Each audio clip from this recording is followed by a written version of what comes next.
Hello everyone and welcome to IndieVoice. Today we're going to be reviewing a rather unusual yet unique type of game, and the name of that game is called Polygod. Now Polygod is pretty unique to its world design, and sure, it may seem something like casual or it may seem something that may have been done before, but after trying to dodge all these death bullets, lasers, and everything else, and creatures and gods and champions, yeah, I know there's a lot. This game definitely is something really unique and a must-have for any of those hardcore gamers and the speedrunner gamers. Trust me, it's going to be really good and really interesting.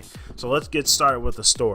Now, you are a lone protagonist that is also called the Faceless the Blessed. It is put to an event to battle creatures, gods, and their champions. See, like I told you. Survive this to defend your kind from its extinction. So this game is procedurally generated, randomized, and each time the player dies, the entire level is changed. So which makes the experience new each time that you play this game, which I am glad to say is also always a good thing. Same thing like such as No Man's Sky or any of those rogue type games or procedurally generated type of levels, which makes the game a new experience for everybody that likes playing these type of games each time instead of something that you've seen over and over and over again. I have died a lot in this game. Like, I have literally died at least more than 20 to maybe near 30 times, but each time that I've died and pretty much wanting to throw my controller into the wall, it has been experience looking at the different design work and the levels and the gameplay and the things that you experience throughout Polygod's levels and what gods that you will experience next. Now, the features of this game are something that is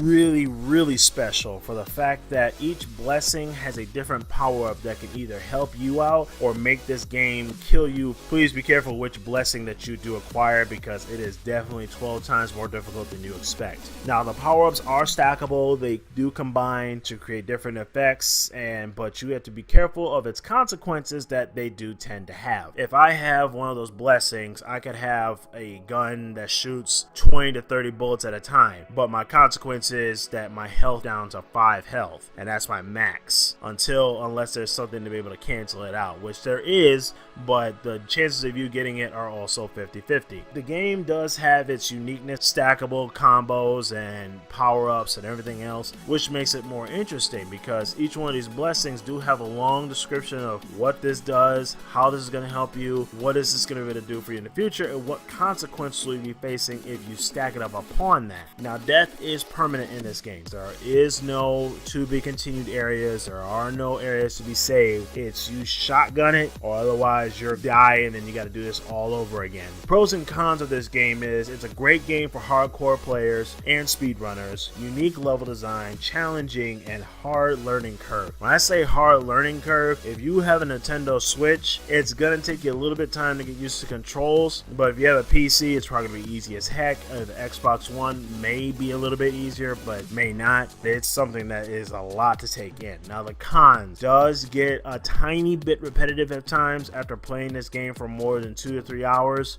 You keep saying the same thing over and over and over again. May be a bit more difficult for others that are not used to or even like this genre. Not for everybody, especially when you're dying constantly and you want to throw your keyboard or controller against the wall. But this game, Polygod, it has its uniqueness to its charm.